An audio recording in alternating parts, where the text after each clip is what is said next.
I still haven't got back to that point yet. Hey, so we're going to go ahead and get started here. I think it's right at about 6:01.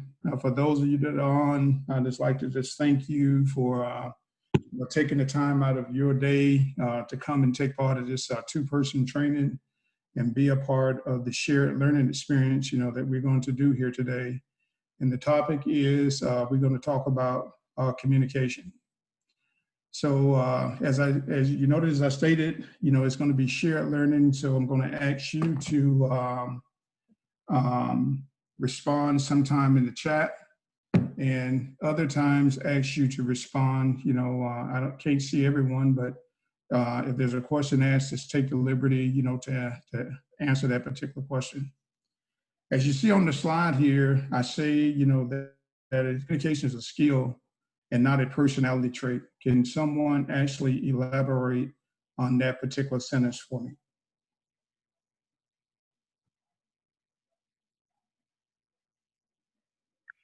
Meaning that you can better that skill. You can get better at communication through training. Okay.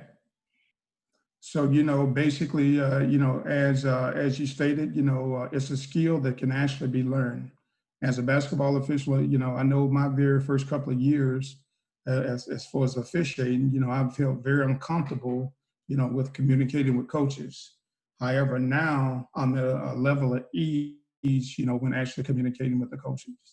So, when you're talking about a personality trait, that's what sometimes officials actually take onto the court with them. We won't use any bad words here, but, think about when I use the word jerk, a smuck, a rogue, a miscreant. Okay, those are basically, some personality traits. As you see some officials that when they actually step onto the court, they take that personality on with them. But through good communication, but utilizing those good communication skills, you should not see your personality on the court.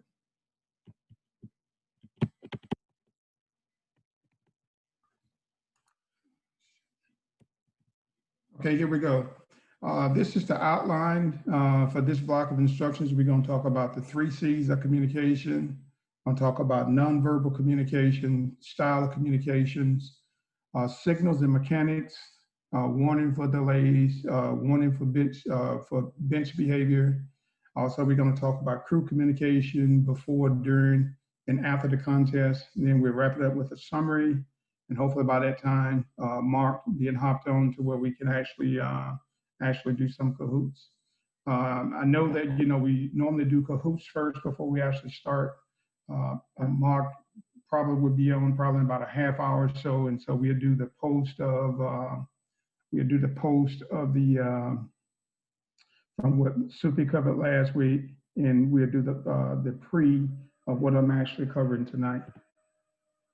So we talk about the 3 C's of communication.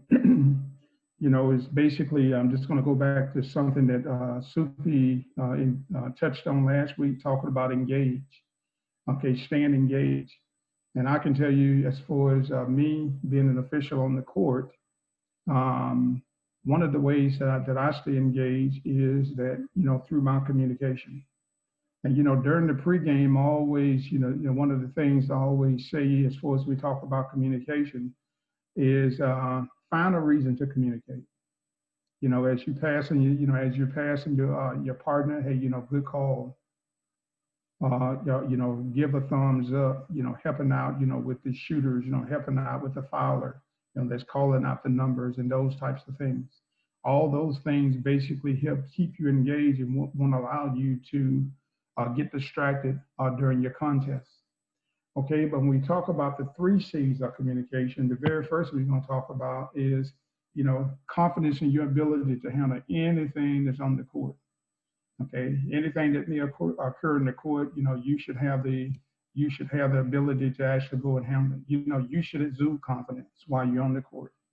Can anyone tell me how can you actually exude confidence on the court?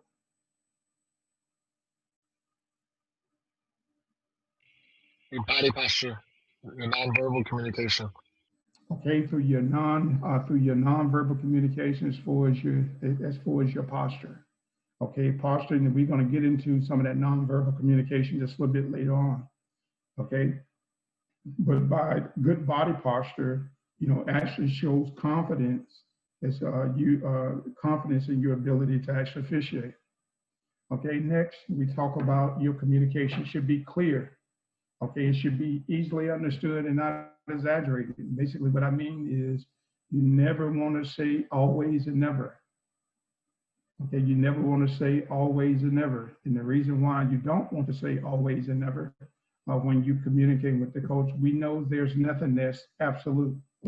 Okay, I'd rather use the I rather than you, and that also takes away the exaggeration. Me using I, from my angle, this is what I saw. I'm not gonna say what the coach saw. I'm gonna just tell him exactly what it was that I saw.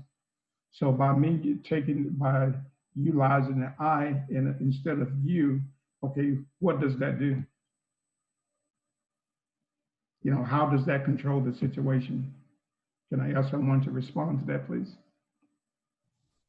You're not making any assumptions and you're putting it back on you. And so you're not creating conflict, like telling them something that they're doing. You're saying, this is what I saw, and this is how I'm going to make it happen. And they can believe whatever they think. Okay, very good. Okay, so when you utilize the word you, what does that do? That automatically puts the person on the defense, right?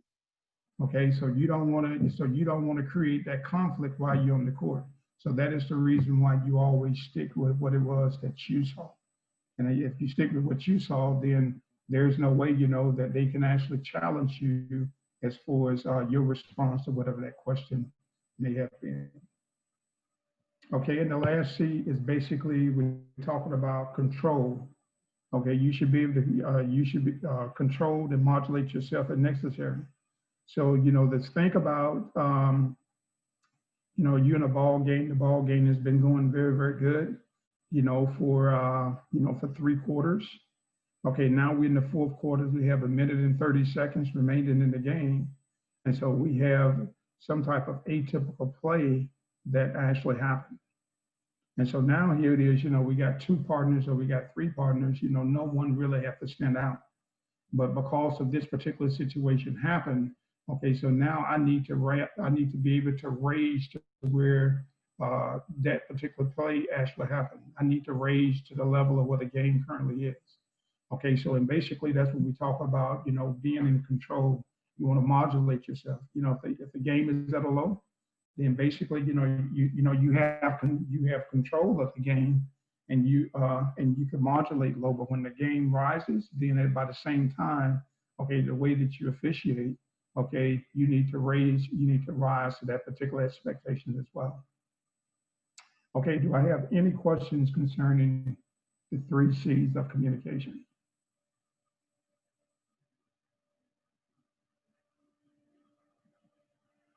Okay. So we're going to move on. Okay, next we're going to talk about nonverbal communication. As we know, nonverbal communication is a very, very powerful tool that we actually, as officials, that we have. That is one of the most powerful tools that we actually have inside our toolkit as we actually take and step out onto the court. Okay, the very first nonverbal communications talk about physical appearance. Okay, can someone tell me what physical appearance does to you when you step on the court? How does a coach see you, with your physical appearance when you actually step onto the court? Well, it makes you look professional. Okay. Mainly. Okay, it makes you look professionally. Anyone else? It also makes you look more confident in what you're doing. Makes it shows that you're in control of the situation. So it also is authority. It exudes that authority as well.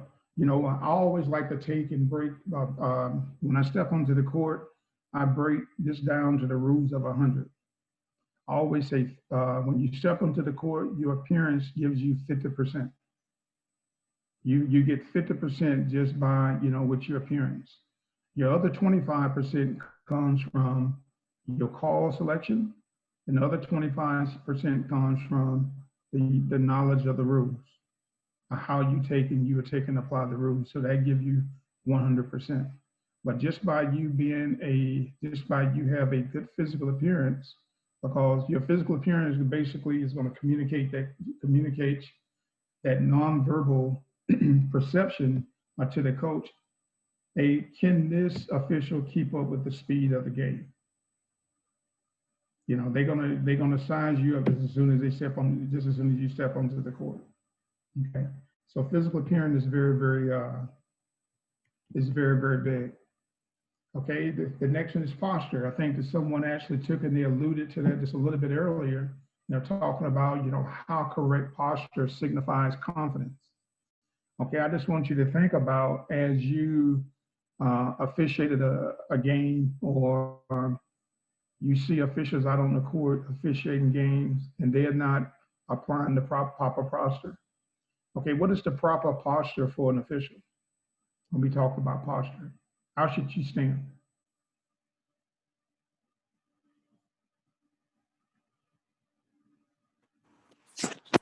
Stand up straight and firm, especially with your mechanics, making your calls and everything, showing that you're Making sure they confident. standing erect, yeah. Hands at their sides, ready to utilize proper mechanics. Okay, so basically you're correct. You want to stand tall. We always talk about stand tall. You want to take and have those feet approximately shoulder width apart. Okay, you shouldn't have your hands on your pockets. Your hands should be on the hip. You should not be on your hip. Just down beside you. In a posture. For you to ready to make a call. Okay, so the next nonverbal communication is touching behaviors. Now, this is something that I do not do on the court, especially in today's age and time. Even though touching behavior shows respect, it calms individual. I'm quite sure we all have seen in situations to where you've seen officials take and they have put their hand around the players, to escort them away from the situation. They take and put their hand around the waist of a coach. To me, that is kind of it gives the appearance of unprofessional. However, in some situation that you can utilize as a common technique. But personally, I do not use that particular nonverbal communication. I think, just through the verbal communication, whatever it is that you're attempting to get that player or that coach to understand, you could actually get it through. That particular method through verbal communication. Okay, gestures. Okay, so when we take it, we point. We're pointing at someone else. When we take it, we lock our hands behind our back. That tells that we're open. But however, when we begin to kind of rub our neck or rub our throat or whatever, that can kind of show some anger or frustration. The next one is very, very big, facial expressions. And we'll probably say facial expression is worth 1,000 words, right? Because you can see when a coach agrees or disagree with your call. But what about your co-officials? Your co-officials, they can also see when you agree or disagree with your call. So basically what you want to take and do, you want to take and you want to minimize, those facial expressions. And, and the reason why you want to minimize the facial expression, if I'm a veteran and I'm calling with someone with a first or second year official, I make some facial expression out of a call, what can that do to that official? Can that have a negative effect on that official? It can hurt their confidence. Okay. It can undermine them in front of the other coach, in front of the coaches and spectators. Can you repeat that again, please? It can undermine them in the face of the other coaches and spectators, undermine their authority and their knowledge of the game. Okay, and that definitely could undermine that official. Okay, and You know, you may do this in the first quarter, but you need that official for all 4 quarters. You know, you just take the heat, you deal with it, and you talk about it at halftime, and not at halftime, during the time you actually do your post game, then that would be the appropriate time to discuss it. But you want to try to stay away from those facial expressions during the game. Okay, so next we're going to talk about styles of communication. Okay, styles of communication. Now, what I want you to do is, as we go through these 4 styles of communications, before I move on, do I have any questions concerning nonverbal communication? Okay. Okay. As we go through the styles of communication, I want you to think about if you have refereed with someone. I don't want you to write the name in the chat, or I want you to call them out, over the Zoom. But I want you to just think about that person in one of these different styles of communication. Okay, the first one is the fighter style. Okay, this person is primarily concerned with achieving their own goals. They're interested in winning the discussion, and they have little interest in maintaining a relationship. Okay, so they have very, very little interest in maintaining a relationship, with the coach or their co-official. Okay, next is the negotiator. Okay, but this person, they value their personal responsibility, their relationship with others. They tend to listen to frustrated coaches. They listen to players. They also listen to the co-officials. Okay, and they also compromise or negotiate when it's appropriate. Okay. Okay, next you have the dictator. Okay, this person is basically, that's primarily, they're just all about asserting their authority. Okay, they like to give commands, they revel in their powers as an official, and they often put themselves above the contest and also other participants and also other officials. And then lastly, okay, you have the quitters. Okay, these are the officials that they like to avoid confrontation. They like to avoid conflict, whether it's the player, whether it's the coach, whether it's the spectators. They come intimidated when when the coach openly question their calls. And what happens is they tend to withdraw from that particular situation, and they make fewer and fewer calls. So I just want to just pause here for a second. And I want you to just ponder over, have you seen someone? I see some smiles out there. Have you seen someone that have actually fallen into one of these categories? Okay. So, Mario, which one of these, out of these 4 styles of communication, which one of the 4 styles would you like to fall into? Well, Jesse, I've been in sales for 40 years. I've learned how to negotiate really, really well. So I'm going to sit there and I'm going to listen to the value of what that person has to tell me. And if, obviously negotiate from there. If I feel I'm right, obviously I'm telling him why I'm right, but I'm also going to sit there and obviously listen. I mean, I think these coaches want you to listen. If we go in there with the intent of not wanting to listen, I think we're going to be in big trouble. Okay. Okay, Babby, which one of these have you officiated with someone that actually falls into one of those categories? If so, which category have you? I want to have that. I literally. Which category did that official actually fall into, and which category would you want to fall into?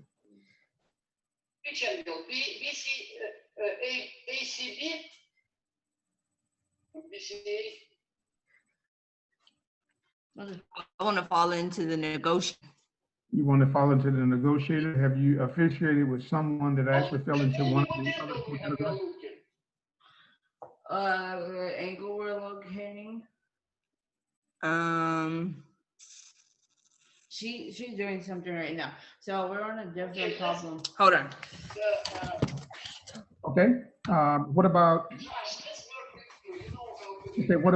Dwayne? Dwayne, Can you hear me? which one of the categories would you rather fall into? You mean which one I would rather fall into? Yeah, which one did you fall into? I asked you that. I'm more of a negotiator. I try to listen, but I also like to explain myself also when I'm officiating. But I think that's important to have them see that you're willing to listen, but be firm in your response to them. Okay, so you want to be kind of assertive in the response in which you actually give. Yes. Okay. Okay, so let's know, we have all four styles of communications out there. We know that, each and every night it could be totally different, just depending on, who exactly you officiating with.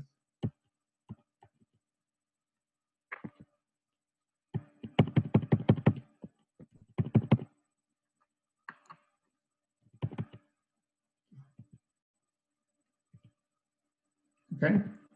So next we're gonna get into signaling mechanics. I'm quite sure that y'all are all over this. This is something that you've been doing since officiated. As we know, the signals are basically nonverbal communications by officials to partners, to the table crew, to head coaches, also as well as spectators and media. Okay, then we talk about mechanics. Okay, these are procedures that are utilized while officiating the game to put officials into the best possible position for court coverage, and also its effective means of communication to the table crew. Okay, so when we utilize these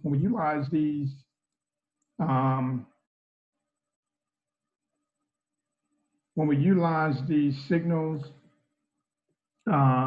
they should be utilized in professional nature to where you do not draw attention to yourself. I'm quite sure that all of you probably have seen in some situations, some cases to where, you see an official make a block call, and, it's probably your most seasoned officials, because new officials, they just basically trying to get the mechanics right, okay? But you've seen where they make a block call maybe 5 feet from the plate, and then, they just continue to hit their whistle and continue to hit their hip all the way up into the time that you actually, up until the time they actually get to where the play actually occurred. Okay, so basically that's what you're actually doing, is drawing attention to yourself and actually being theatrical. But utilizing these signals and also mechanics, they should not, I say again, they should not draw attention to you.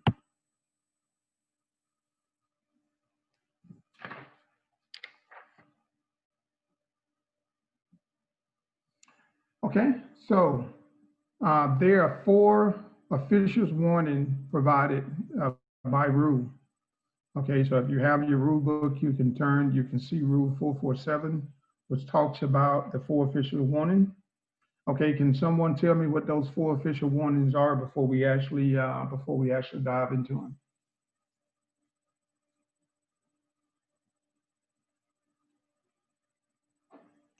Delay Okay. again. Okay, if you can't say all of them, just give me one of the 4. Delay again. Okay, how's the game been delayed? What is causing the delay?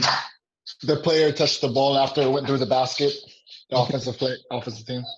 Okay, so basically interfering with the ball, as the ball went through the basket. Okay, that's one. Okay, what would be another one?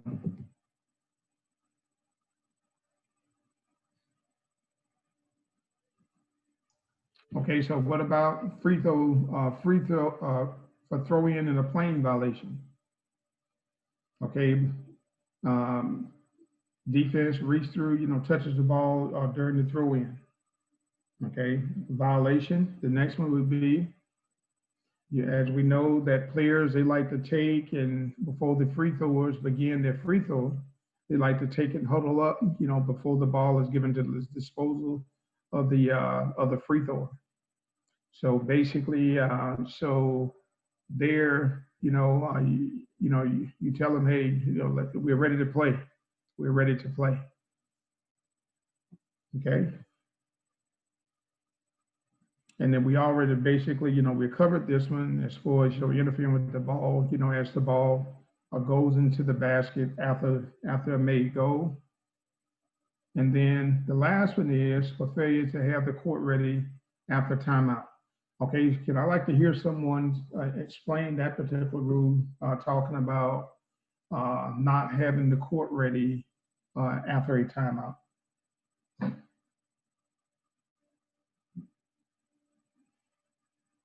So what is meant by not having the court ready after a timeout?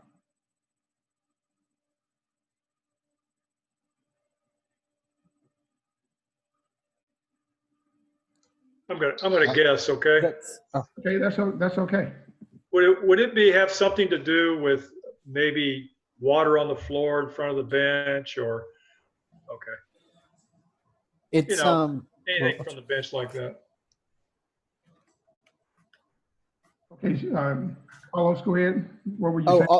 Also failing to have all players return to the court at the right time. So maybe they call a timeout and the coach is still talking to them. The 60 seconds is up. They're still talking about it. Say, hey, you guys got to get back out here. So that's what I would think. That would be that last warning. Okay. Now, very, very good. So, there's situations where 30 seconds, and it normally occurs during the 30-second timeout to where, the teams are standing because they still had to remain on the court. And by virtue of them being on the court, the trainer, they bring water out to the players, for that 30-second timeout. And there was water that was actually spilled accidentally. However, if they could not get it up by the time the play is ready to resume, then a warning can actually be issued to the offended team. Okay, then any other subsequent delay after that, okay, what would be the penalty for that delay? Yeah, technical. Okay, it would be a technical foul. You're absolutely correct. Now, Jesse, is that administrative technical or is that a direct technical? How's that work? Or is it just technical to the bench? Technical to the bench, we know unless it's direct, that would be an indirect. That should be indirect to the head coach. Okay. Yeah. Counts as one team foul. Counts as one team foul as well. You're absolutely correct. Yeah. Okay. Jesse, would that technical count against the coach if he got two of them? Yes, it was. Yeah, yes, it will. Okay, thank you. Yeah. Okay, so what is the proper way? I guess I didn't put it up already. Can you guys see that last slide, or do I have it covered? That last information. I can see it. Where it Yeah, we can says see it. note. Where it says note, can you see that information there?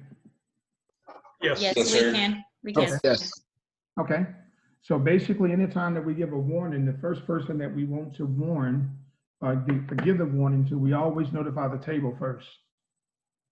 Okay. We notify the table, that team A, has been the warning delay a game. And you can actually, say the rule, for free throw lane violation or huddling or interfering with the ball or whatever the case may be. And then once you actually give the information to the table, then you want to notify the head coach of that particular warning. So anytime you give that warning, that coach should be notified. More than likely, he or she may not likes it, because it is a warning. However, you still must notify them that they do have a warning. So that way, if you give them a subsequent, if there's another subsequent delay that you have to administer a technical foul, you don't get what, hey, this is our first one. Why am I getting a technical foul? So, that is some preventative officiating, that actually being, that's actually taking place in that particular situation. Hey, if play a game, let's say for reaching over the line on a throw-in, and then they get another delay game for one of the other four aforementioned reasons, it's still a technical, correct? It doesn't have to be the same delay game, correct? You're absolutely correct. It does not have to be the same offense for it to be a technical foul. Okay, you know, each and every the first offense counts as a warning, and then once you actually give that warning, then the next subsequent delay, you know, will result in a technical foul. So it doesn't have to be the same offense. It can be another offense, and a technical foul can be given. Okay, and is not having the player, maybe their shirt not coming in being tucked in, or not having, I guess, things off of their wrist when they're trying to sub in, is that a delay for not coming back from a timeout? Is that fall into that? No, that does not fall into the to that particular category. Now, so what can we do for uniform violations? What are we supposed to do when we have uniform violations? What is the proper protocol to deal with uniform violation? Well, don't we want to address it with the bench or the coach first to try to alleviate the problem before we take any other actions with it? In other words, ask the player to step off the floor, and once the player is properly dressed, can return to the game, that sort of thing. Yes, you're absolutely correct. You know, first, you know, we can try to address it with the player first, and say, hey, you know, we need you to tuck in your shirt. Okay, we go down a couple of times. You know, now, you know, 32 white, he pulls his shirt out again. Okay, and I tell him, hey, I give him one more chance. Hey, you know, put your shirt in. And after that particular time, then, you know, we pull him out the game, you know, for uniform violation. And then it's at this coach's discretion, you know, to when they actually take and put him back in. But the main thing is that once you actually have put him out of the game, at least one tick must come off the clock before he actually re-entered the game. Jesse, is that a technical on the player or on the bench? It's not a technical. Okay. This, you know, uniform violations are not a technical. So basically, what you can do by virtue of them having them violations, you can they don't have to play. Okay, and the way they don't play is that you actually put them out you put them out the game and say, coach, you know, we have a uniform violation on 32 white. You know, he can't keep his shirt tucked in. And you tell the coach it, and you allow the coach to actually deal with it. Because once he comes out the game, then the coach, you know, already know, he's gonna tell him, hey, you know, kid, put your shirt in. So you put him out the game, notify the coach, and then the coach will be aware to correct that behavior. Now, just a note to everybody, and correct me if I'm wrong on this, Jesse, but if you send a player to the bench because of a uniform problem, and he goes over there and they you know, bring in another player, and while play, you know, once ball's put back in play, that player that came out of the game removes his jersey, let's say, to put another jersey on, then we have a technical. Right. Okay. Because you cannot remove your jersey in the confine of the bench. Now, I've seen teams that actually worked around it. I've seen it done to where, you know, they make a circle, you know, to where you can't see. You know, we don't like to have rabbit eyes and rabbit ears, you know, but just as long as, you know, it's at that discretion to where, you know, he's not openly taking his shirt off, or she's not openly taking her shirt off, you know, they're on the bench. Okay. So, but just as long as, you know, they step inside the circle, you know, they make that circle, then they can actually remove that jersey and put on another jersey.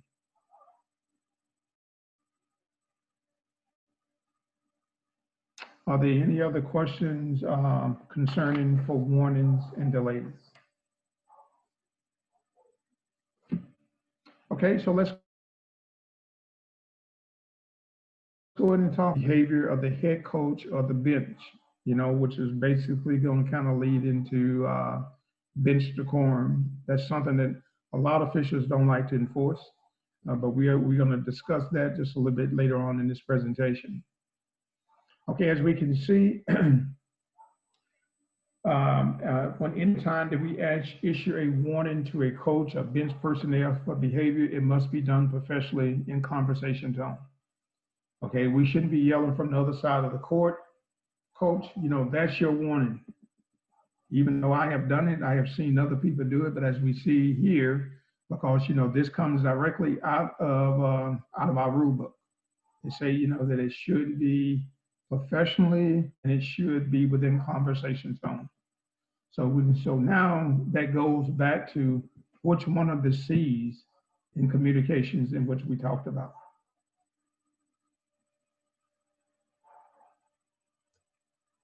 This right here is kind of like a check on learning. So the language we want to use, this is your warning, coach. Right? Okay, so but you're absolutely correct. Okay, but what I want you to do some reach back here. Okay, we talked about the 3 C's of communication. So which one of the C's would this actually fall under? Because I'm quite sure by you actually giving them a warning, your temperature is probably beginning to boil just a little bit as Control. well. So there you go. So that is one of those situations to where you need to be in control. You need to be controlled and modulated to where you don't yell from the other side of the court. You just kindly hit your whistle. If you are not the trail official that's actually near the coach, hopefully your partner that's at the trail is back there near the coach, they give that warning. But if it's so egregious to where it needs to be given and they don't give it, okay, then someone actually have to take a step up and actually give it. Then you basically hit your whistle, come over and you tell them, okay, coach, this is your warning. You can hold up as you can see, you can hold up that one hand, and give them those stop sign. Okay. That means that basically we all know what that means, right? Okay. So you should give it verbally, and also you want to give it by utilizing the old stop sign. Are there any questions as far as warning for behaviors to head coach or to the bench? It's the same thing. It doesn't necessarily have to be to the coach. It can be for that assistant coach. It can be for the bench, the players on the bench, or the trainers. Okay, so this covers this particular warning covers everyone that's on the sideline, everyone that's considered to be bench personnel. So that leads into the very next question: who do we consider to be bench personnel? That would be probably coach, assistant coach, players, trainer, anybody sitting on that bench. Anyone that's sitting on that bench is considered to be bench personnel. Okay, so all those personnel is considered to be bench personnel. So the coach is basically responsible for the behavior of all those personnel.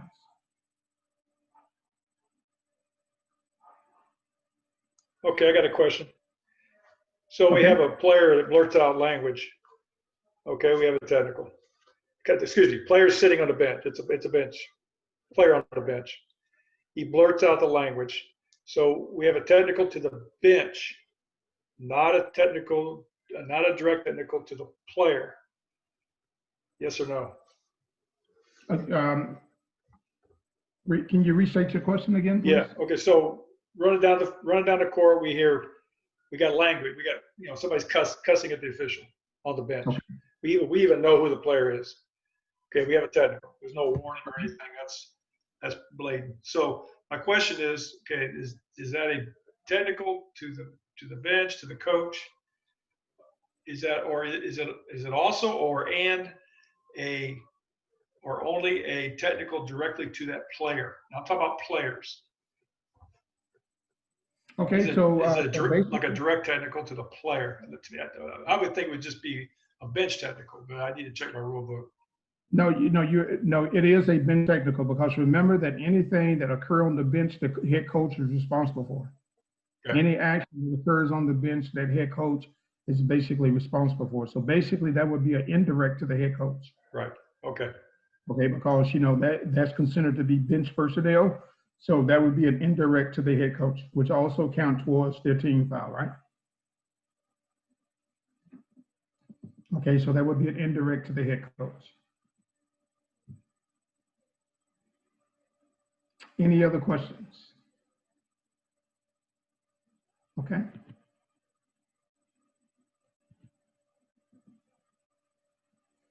Okay, so next we're going to talk about, we're going to get into some communication amongst the crew before the contest, during the contest, and after the contest. Okay, so, you know, once you receive your assignment, you know that in order to help the assignment team out, basically we like to go in and we like to accept those assignments as early as possible. And, you know, we always, when we first accept an assignment, the first thing that everyone does is what? They want to see who they're working with. Okay, you know, that's, you know, as we know, that's a big mystery, you know, who am I working with? Okay, so, so you want to take, once you receive that assignment, you want to communicate with your partners between 1 week and 2 days in advance of the contest, between 1 week and 2 days.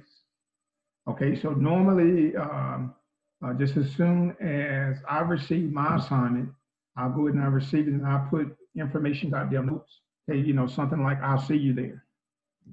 Then one of the other things that I would do if I'm working with a first or second year official or a brand new official I never worked with,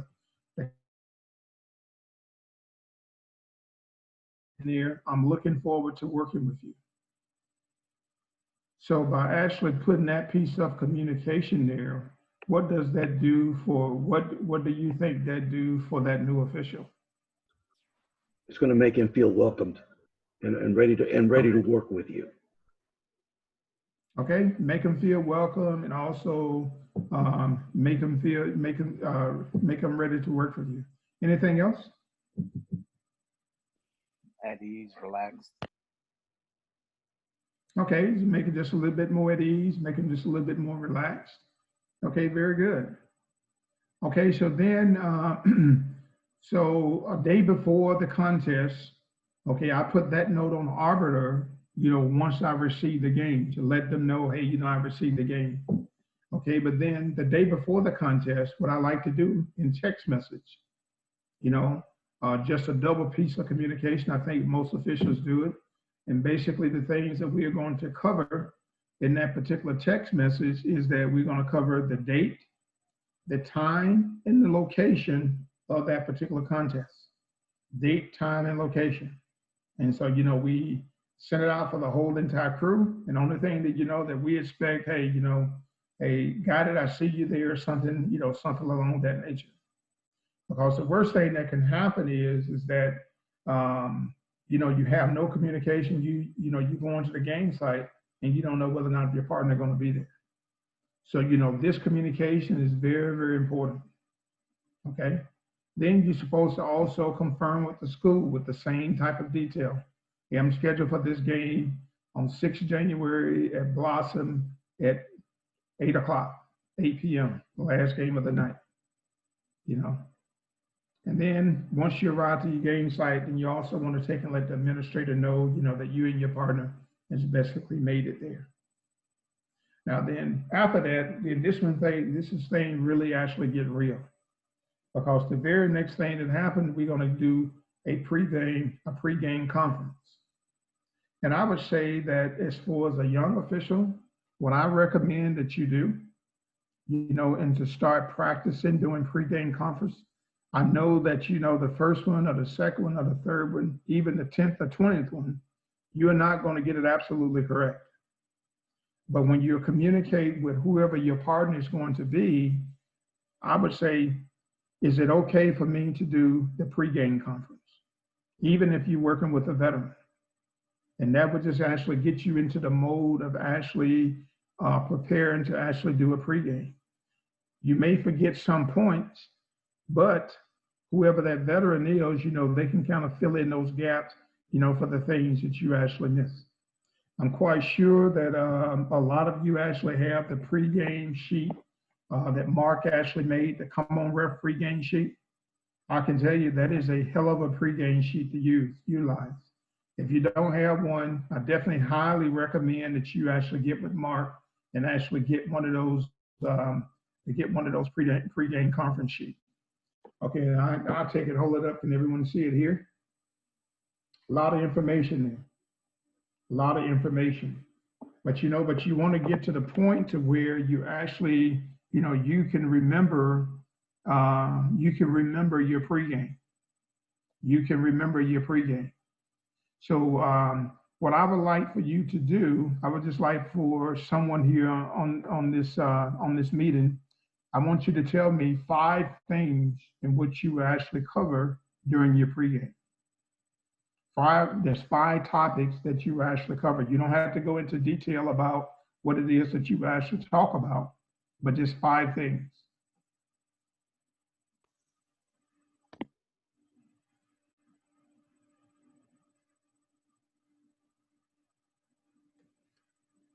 Come on, someone be a risk taker. Remember we talked about, this is shared learning environment. So failure is always an opportunity to learn, right? Well, for me personally, I talk about being ready from the jump. Oh man, I had like 3 things lined up. Now I'm blanking on them. But being ready from the jump, good communication throughout. I tell them, I'm going to look at you before I put the ball in. I hope you look at me before you put the ball in. Okay, cool. Basic mechanics like, no long switches. Let's bump each other as we're moving up and down the court. Really harp on communication a lot. Talk about like blind. Oh, I guess going from primary coverage to secondary coverage as plays move from one PCA to another, and how to handle the coaches and players, just what our role should be as the R1 versus the U. Okay, very, very good. I know for like first, second, maybe third year officials, you don't have a dressing room to where you can actually do a pregame conference.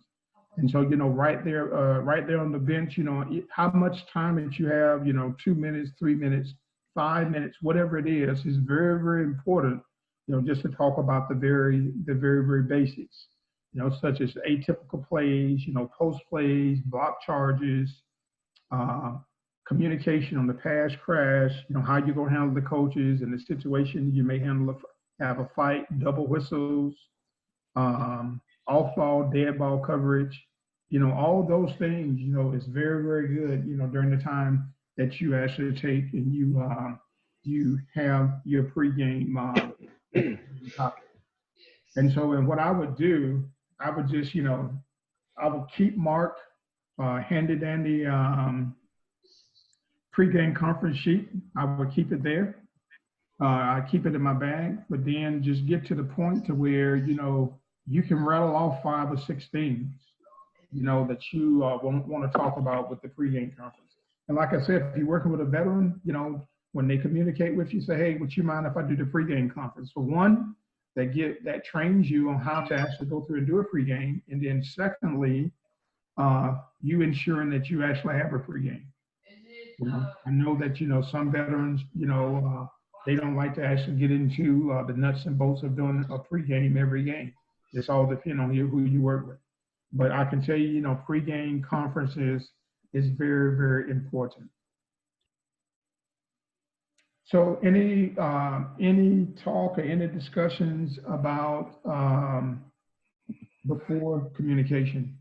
Jesse, I've got a question on number 2. You have confirmed with school with now. Obviously, what is that? What's the importance of it? If like a middle school, high school, you're saying that should follow all the same procedure on middle school and high school? Yes. Okay.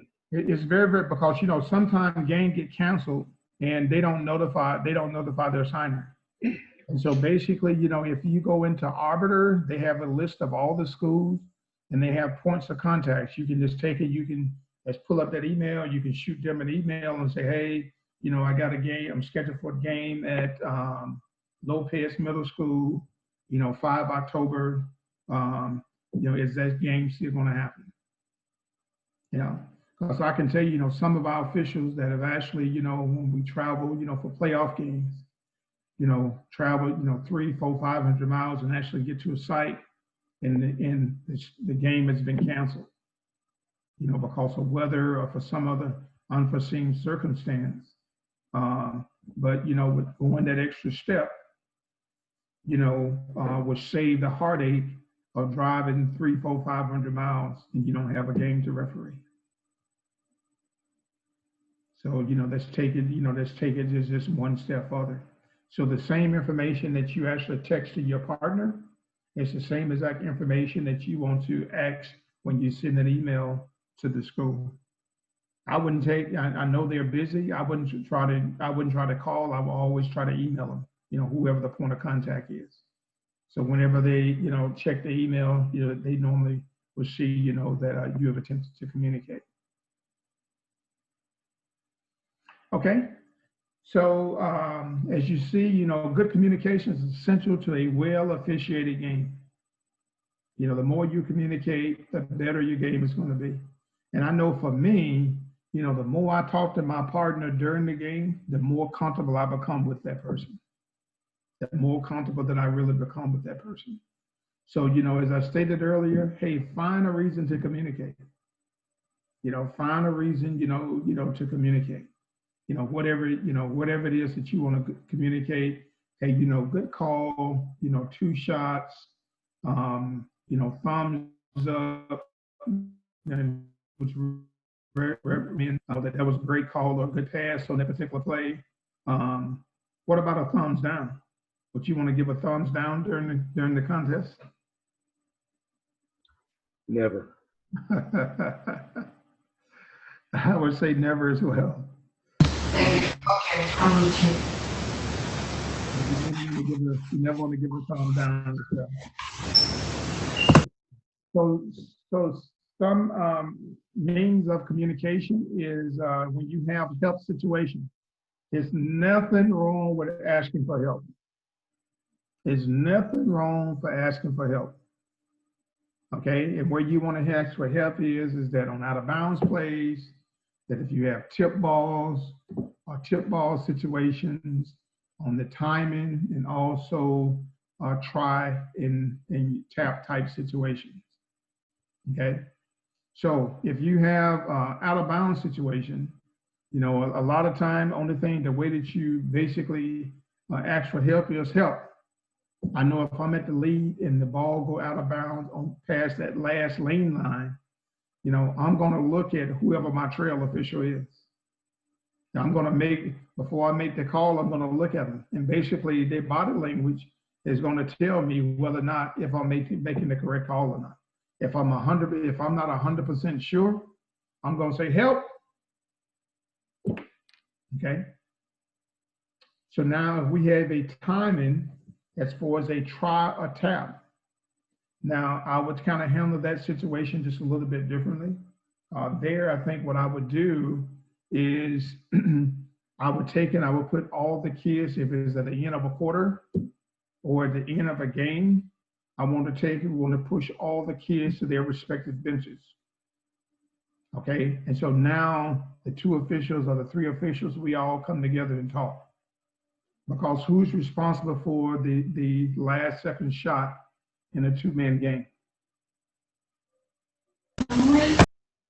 The trail?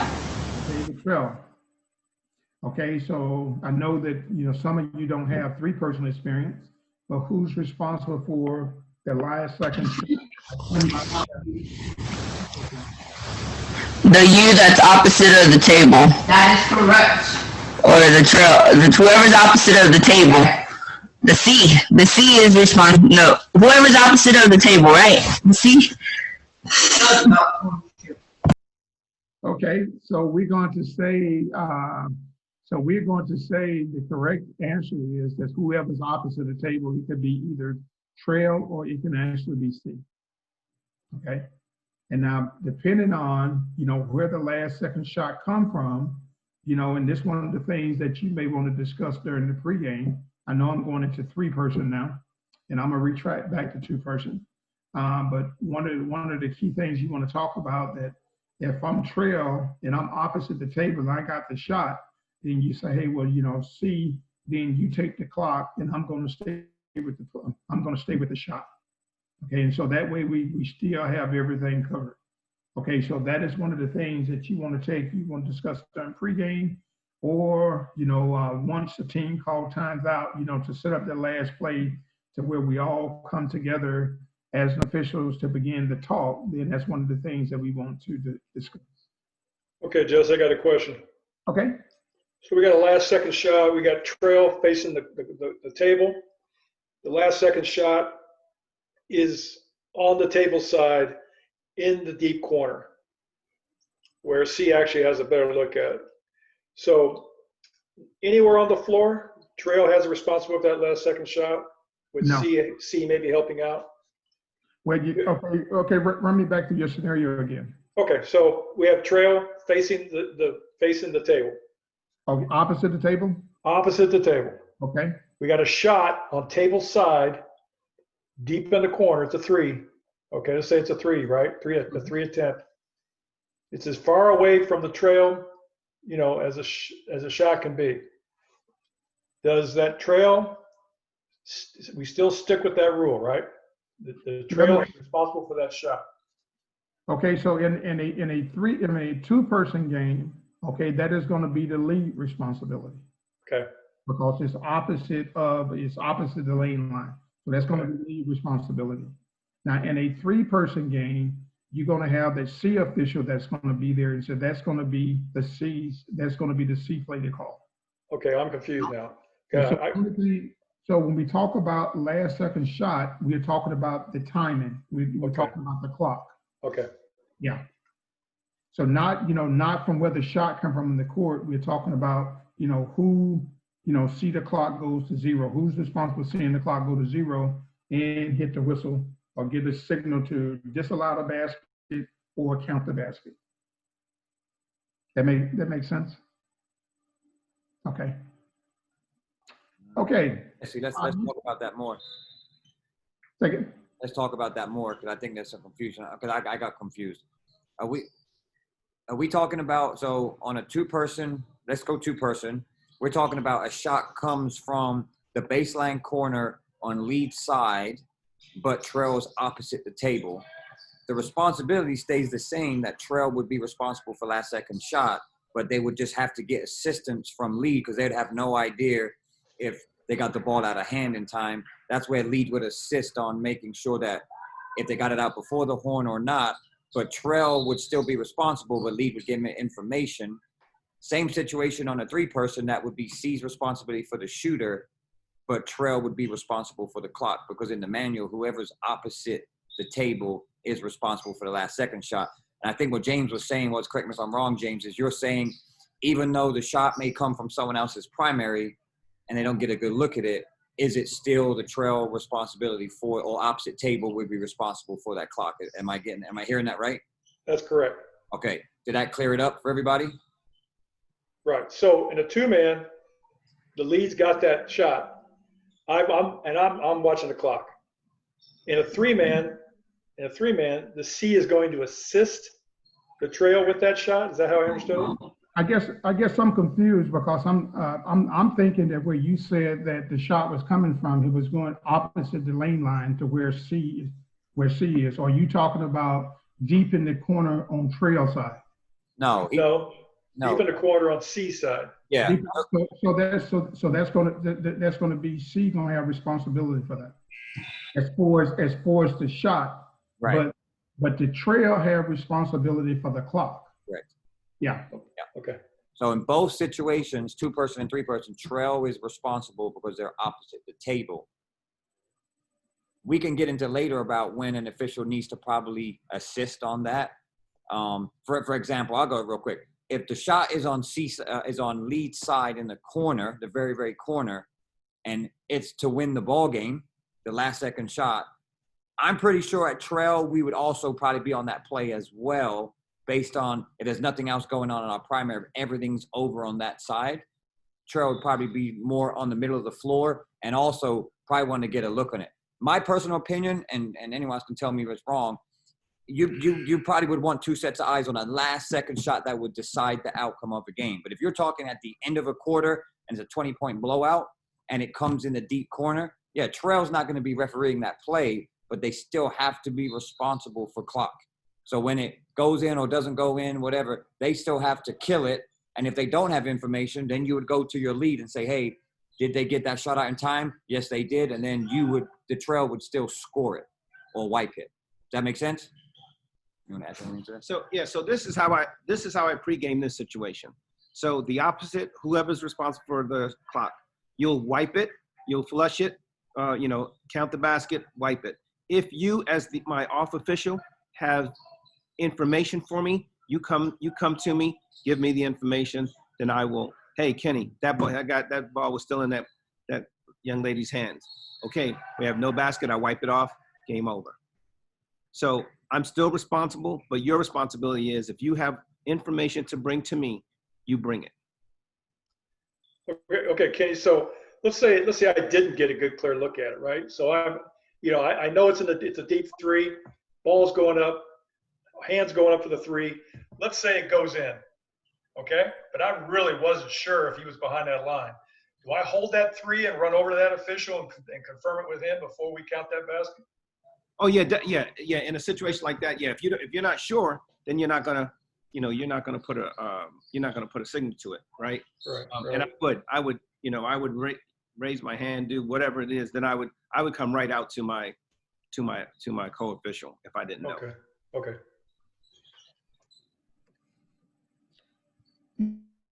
Sorry, Jesse. I think you got confused on the question, Jesse, not your information. Hey, okay. Appreciate it. Okay, you want to always avoid, when you communicate with coaches, never start with a conversation with I think. Okay, when you begin to talk about I think, that means that you're not 100% sure. Okay, so, as I alluded to earlier, you can start, hey, from my angle or something of that nature, but you never want to start that conversation with I think. And then lastly, you never want to take a guess on the play. If you're not 100% sure, there's nothing wrong with actually asking for help. If you're not 100% sure, there's nothing wrong with actually asking for help. So next we're talking about atypical plays. Okay, so can someone define exactly what atypical mean to you?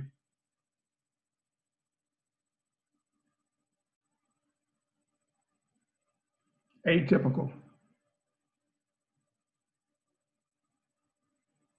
Okay, is the fight normal in a game? No, it's like a play that wasn't expected, or like maybe we need to discuss what we want to rule on the play. So kind of like, we know we have a foul, but we want to discuss what type of foul we want to administer. Okay. Okay, so basically an unusual play, scoring a basket, making a 2-pointer, making a 3-pointer, that's unusual. Okay, but when you begin to have fights and these type of things in your game, pushing and shoving, okay, those are considered to be atypical. So the way that you want to kind of adjudicate those types of plays is, first of all, you want to separate, depending on whether or not if it's a fight. We know that the officials in a 2-man game, the officials that's basically closest to that situation, you want to take and diffuse it.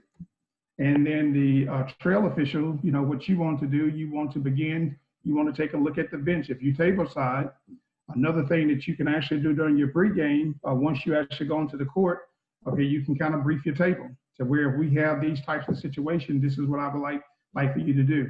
And one of the things that if I go to a school that I haven't officiated before, I just, hey, we have these types of things. If we have a fight or whatever, only thing I want you to do is write down the numbers of the players that actually lead the bench. Blue players, white players, whoever lead the bench. Okay. Then once you get everyone separated, then we come to the officials, they come to the center of the court. Okay, at the center of the court, that's where you want to take and you want to discuss that particular situation. And if needed, then you can actually go to the table and receive or communicate with the table crew if needed to receive information from them. Okay? So basically, get all the respective players to the bench. Okay, officials come to the center circle. Okay, if you're not able to adjudicate, then you can actually go to the table and ask for any additional information. Any questions? Yes, I have a question. Is it the same with the spectators if they're out of control? Do you consider? I mean, I guess that would be atypical. Would you discuss that with them, with the site administrator at that point? Okay, very good question. Okay, you know, that's an administrative function. Okay, and so basically there, you know, you can take, you can send the players to the benches if you need to locate the administrator. Okay, if you're not in positions to where you can see all 10 players, then the best thing to do is take and push them to the bench up until the time you locate the administrator. Okay, and let the administrator, you know, actually deal with the spectators.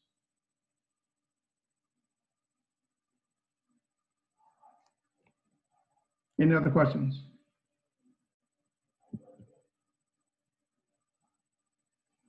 Okay, so bench decorum is one of the things I think, you know, a lot of officials don't like to address. And the reason I don't like to the fact sometimes called confrontation or conflict with the coach. However, you know, if you go to Rule 10.5.1, okay, it tells you exactly, you know, what acts will consider to be unsporting when you talk about bench decorum. So basically, if you disrespect or address an official, okay, attempting to influence an official's decision, okay, if you bait or taunt an opponent, objecting to an official's decision by rising from the bench and giving any type of hand gestures to where if you take and you shoo, or, you know, some of them may even get a choke sign, you know, all those gestures is considered to be unsporting. Okay, incite and desirable crowd response. Okay, and also being charged with fighting. So that can actually be with the coach, the assistant coach, and also any players or trainer that is considered to be bench personnel. Any questions concerning bench decorum?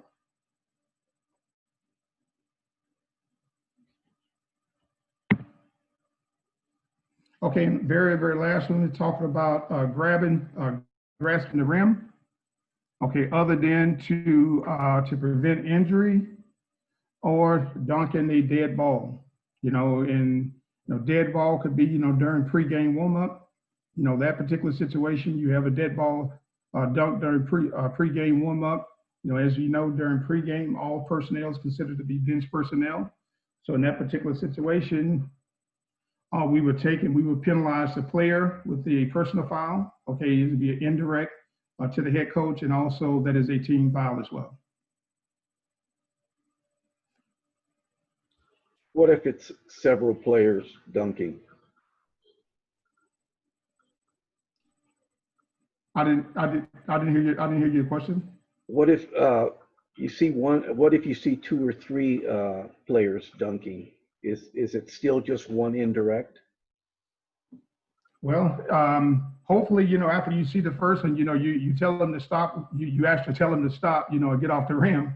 But however, you have to penalize for each one of those violations. So basically, if you get 2 indirect, then what happens to the coach? The coach is ejected. So basically, after you see that first one, you know, you want to do some preventative officiating, running, yelling, whatever you want to do to actually, you know, to prevent them from actually dunking another dead ball, because at that particular point, the coach is supposed to be ejected. Hey Jesse, the coach is ejected on 2 indirects. On 2 indirects.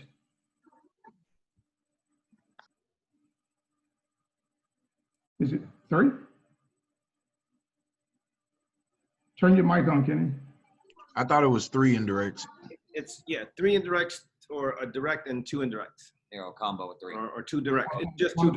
Okay. Thank you. Yeah, so yeah, that's right. Yeah, 2 directs would be. 2 directs are gone. A combo of 3 would be 2 and 1, or 3 indirects. Yep. Hey, thank you. He don't get technical fouls because he's so good at doing it. He don't need to know it. That's why he don't know nothing about He no don't need to. technicals. That guy talks his way out of technical fouls. Kenny does. I'm a pro. Kenny stuck a coach up here today in the first 2 seconds of our first game. Hey, yeah, that's part of the game I don't know about giving technical fouls. That's a good thing, though. Okay, so let's take a look at this picture here for bench decorum. Okay, so someone tell me the picture on the left, what do we have here? You got bench personnel that's saying, come on, ref. That's a travel. So how would you handle that particular situation? Give a tech to the bench. Possibly a bench warning. I'm not going to say anything about it, actually. Depending on if this is the first time. If this is the first time, I probably won't even turn my shoulder. I won't even acknowledge it. Second time, I'm probably going straight warning. Third time, technical. Okay. Anyone else? Okay, so basically that is a warning situation, you know, to where you can actually you can actually give a warning there to the coach and say, hey, you know, 24 white,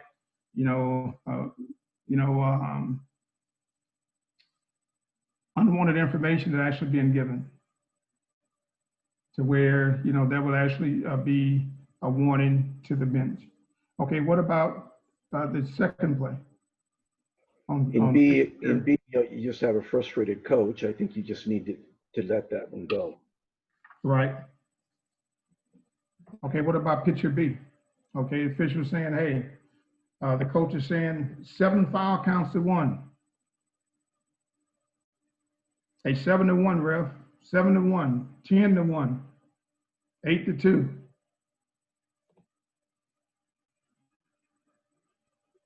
I would let the coach know that I'll be like looking out, making sure that, you know, from here on out, we're making sure that we're watching both sides. I'm sorry that that's where we're at. But again, like not making a big scene about it. But like Michael said, if it keeps coming up, then we might go into warning and tech. But with that, it's just a conversation and making sure that the coach is heard, because even if that foul count is like it should be that way, which if we're calling correctly, then it is, they just want to be heard. Okay. Okay, so which one of the rules, so which rule can we take and apply that to by him basically saying 7-1 or 10-1? Or 8-2? Trying to influence the game. Okay, trying to influence the official decision. Okay, very good. Okay, so basically, you know, you can, you know, give them a warning. The second one, then, you know, actually, you know, you could actually give a technical foul for that particular offense.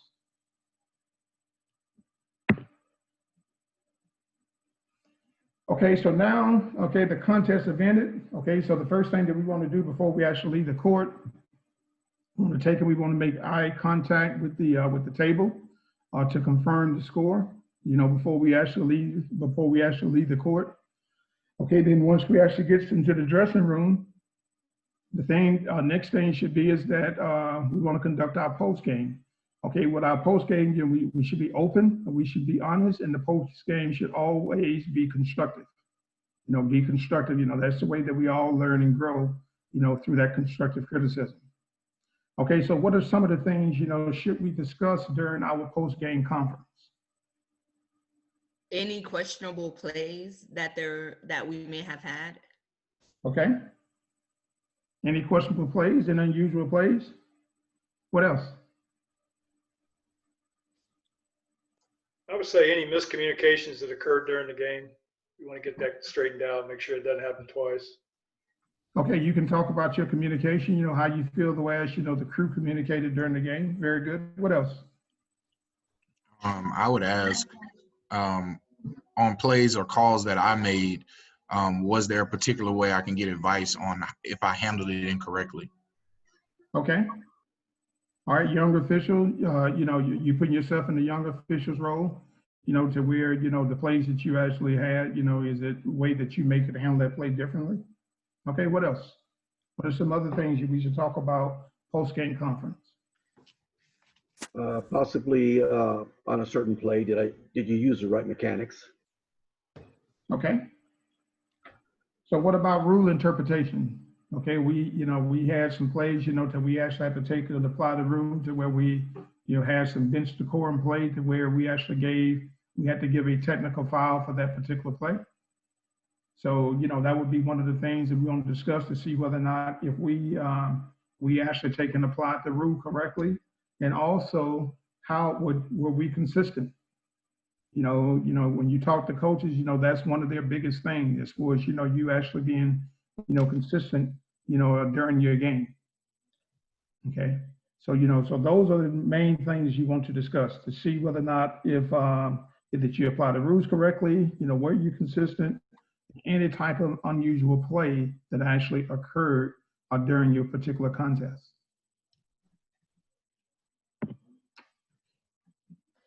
Okay, so now that post-game conference is over, so you're in the car. Okay, you're on your drive home. Okay, so you take, if you're the referee, the referee should call their signer, if there was coach, player, fan ejection, whether there was a fight, a misapplication of the rule that had a significant outcome, or any other unusual type of circumstances that occurred during the game. Okay, those are all reasons to why, you should be picking up the phone, to call the signer on your ride home. Also in the car, the last thing, we all have mentors or, people that we feel comfortable talking to about our games. Okay, call that mentor and you want to talk about the plays, challenging plays that you actually had during that particular contest. We're trying to change the culture in the organization that we want to stay away from talking about partners. Okay, talk about plays and not about partners. So in summary, each and every time that we actually blow our whistle, we have the possibility of irritating one coach. One coach is always going to take, is going to like the call, then the other coach may not disagree. That coach may disagree with your call. Okay, and so basically, to reduce those irritants, what you want to do is that you always want to take and look for the weakness in your game. Okay, not your strength. Okay, during the game, attempt to have, kind words to whether it's not, his players, to coach. Hey, coach, your team is really playing hard tonight. You guys continue to play hard. Kind word to the player or kind word to the coach. Lend an ear. If you have an opportunity, don't be that tough guy to where, the coach or the players cannot talk to you. Don't have rabbit ears, with spectators. Okay, but lend an ear, to where, if that frustrated coach, if he needs an opportunity to vent, allow him to vent. That's as long as it's not a distraction for what it is that you're supposed to be doing on the court, then you want to take and lend that ear and don't be that tough guy. I haven't done any varsity games, but I guess the protocol whenever you leave the end of a game for a three-man crew, buzzer goes off, game's over. I thought I'd usually see refs just kind of leave off and go straight to the locker room. Do they usually stick around and to give these words of encouragement or anything like that? Don't they usually just leave? Okay, the referee is going to make eye contact as we're leaving, to where, if the game is a blowout, it's a 10, 12 point blowout, you can do it, 30 seconds, 45 seconds before the game ends, kind of look over there and just kind of give them the thumbs up, they shake their head. Or if it's a close contested ball game, as that ball game ends, then you want to make eye contact with the scorer. The scorer knows. The majority of the scorers know. And you can also, if it's a close and contested game, before that horn goes off, and there's a timeout, you can go over there and say, hey, at the end of the game, I'm going to look at you for you to actually take and confirm the score. And so that way you have to go nowhere near the table, because what's near the table? Players, they coming across, shaking hands and all that stuff. frustrated coach is there, the losing coach is there. So you don't want to put yourself in that type of, you don't want to put yourself in that type of predicament. Okay. So, you just want to lead the scene expeditiously, but however, you do want to make eye contact with that official score. Okay. Okay. So do I have any questions concerning anything that we covered over communication?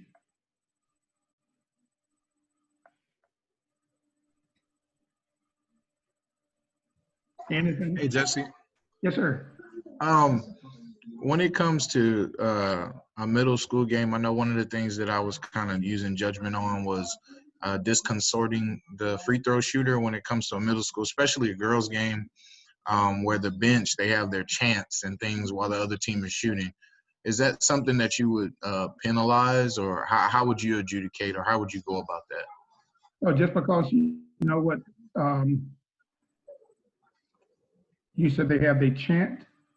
So like the home team is chanting while the visiting team is shooting free throws from the bench, and the girls are like, miss it, miss it, miss it, miss it, miss it, as the girls shooting. And I personally turned around and told the coach, hey, have your team knock that off. Because I thought in my preference, or in my opinion, that was disconcerting the free throw shooter, because they're a part of the team. They're not in the stands. They're on the bench. I'm not sure if that was correct, but I'm just trying to see. Disconcerting is basically, if someone is along the free throw lane line, to where, like, if they take in their sneaker, they're making their sneaker squeak, in that particular manner, or, they waving their hand into the lane, to distract the shooter. But I'm not 100% sure about the bench. Kenny, Mark, are you there? Yeah. So what he described is you can have that as we were just talking about that. We're looking at the rule, how the rule states it. But I don't think it has to only be on the free throw line. It could be a player in that person's view on that sideline. Just like Kel said, like, it can happen where you have them chanting, miss it, miss it, So I do the same thing. I stop. What? Oh, sorry to interrupt. I'm sorry. What rule is that? That's what we're looking for now. Oh, okay. I thought you would have found it first. Oh, no. I'm looking though. So I would warn, and then I would penalize with another shot if she missed or he missed. I mean, isn't that part of kind of like the bench decorum that we were talking about earlier? Would that not be considered like part of influencing or chanting or bantering with other players on the floor? Yeah, that's what we're trying to find, what category it falls under. It's not a free throw. It's got to be on the free throw. I thought it was disconcerting. We'll find it and send it to you. Yeah. Unsportsmanlike conduct. It could be considered unsportsmanlike. Yeah, it could be. Yeah. But you're right. Disconcerting, we're going to penalize with just a violation, right? But what we're talking about here, bench decorum, that would be a warning to the coach. And then a technical. So it says bench personnel. Yeah, I would think, I mean, like Michael said, talk to the coach, tell the coach to have them knock that off early in the game. If it persisted throughout the game, then wouldn't that technically be, you gave the warning to give the technical and direct to the coach? Yeah. I'm going to have to find what that rule is. What I got it on in the rule book under Rule 9, Article 3, Section C.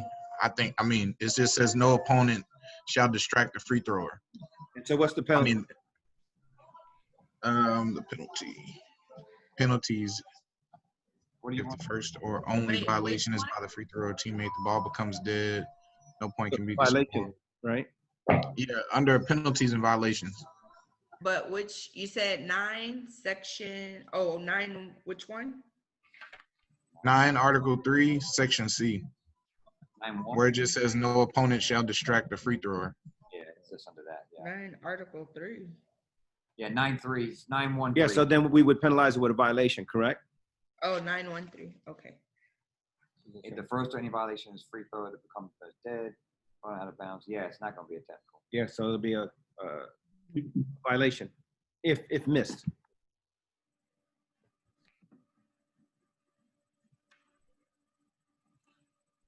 Any other questions? You all ready for Kahoot? We're just going to do one. Yep. Do that one next one, Jesse. That one right there. We're going to do that one next week. That's one you did, right? Yeah. Yeah, so do that one and then make me the host again. See if you can, see if I can do this. Oh, you know what? I'm able to do it. Yeah. Oh, dang it. Shoot me. Yeah. All right, so Jesse, you got to go to participants. Yep. And then go find me, and it should say more, and then just click on that and say make me host.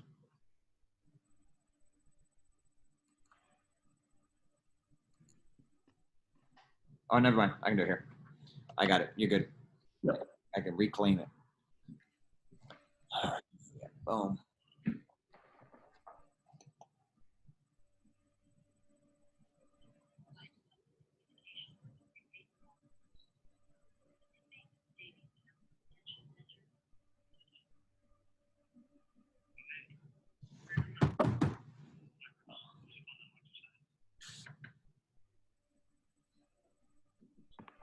There's the pin, y'all. I'm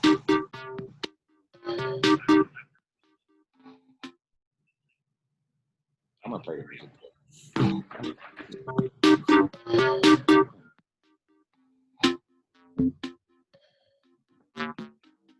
Oh, my.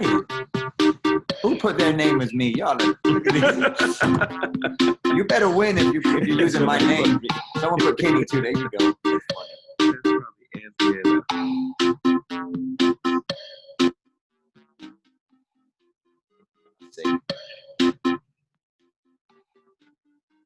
Beyonce's Babby.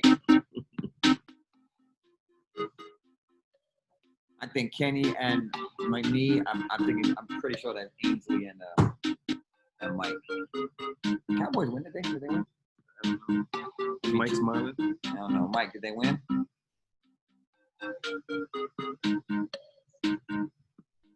No, the Cowboys did not win. All right, here we go. This is from last week. This is the pre-form from positioning and movement. Leaning promotes, and then fill in the blank. Someone was quick on that one, boy. Leaning promotes what?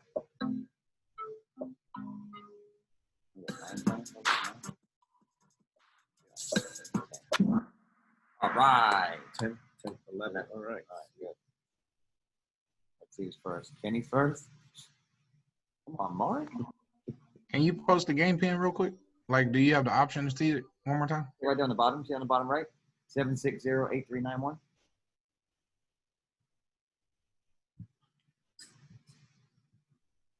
Let me know when you're good, myself.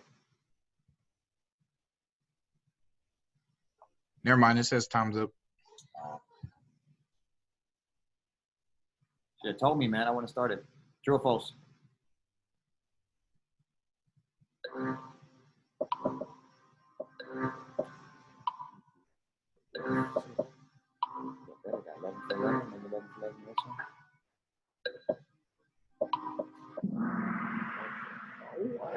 That one, okay. Kenny still first? Yeah. It's close. I think Kenny's Ainsley. All right, true, false.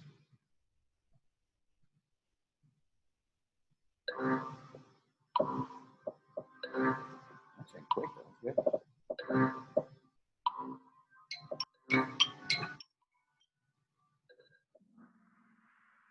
Oh.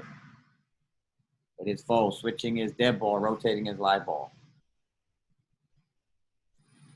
Oh, Kenny dropped. Dwayne sneaking up. All right. Oh, I dropped off the board. That was a big loss. Backcourt coverage mechanics. It's a little hard if you're going to take your time.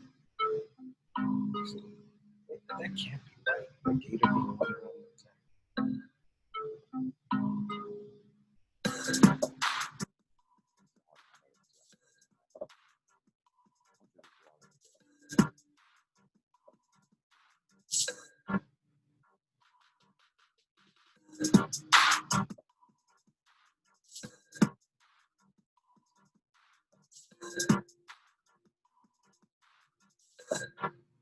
One more. Oh, 7, good. Yeah. So we talked about it last week about how lead should cover those press coverages. They need to come back and analyze the pressure and help as appropriate. All right. Shit, good J last. There you go on a high street. All right. That was it, right? Nope, one more. All right, last question. Here we go.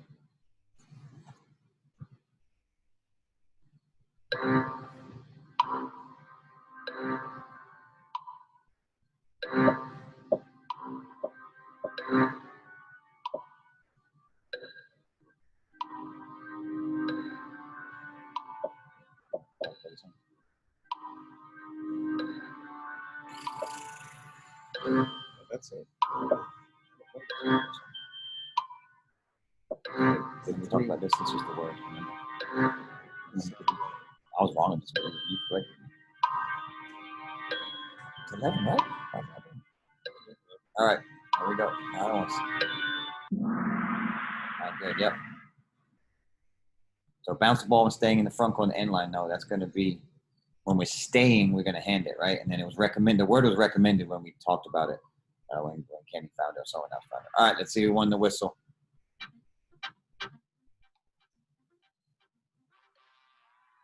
And he got third. James got second. Come on, Lass. All right. Justin, get with me. I'll get you a whistle, man. Beyonce got fourth. And then the other. I would like to know who Kenny and Mark were, if you'd like to share with us. It was us. I knew it. Who were you, Ainsley? You were Kenny? Kenny, I did you well. Mark, sorry. You You need to pay better attention next week, Mark. That's too funny. All right, any questions? Closing, great job, Jesse. I apologize if the last one didn't upload, but I'm gonna upload both of them. So last week and this week I'll upload to the YouTube channel. It'll be up there probably tonight or when you guys wake up. Jess, anything you want to close on? Soupy, Raphael, anything?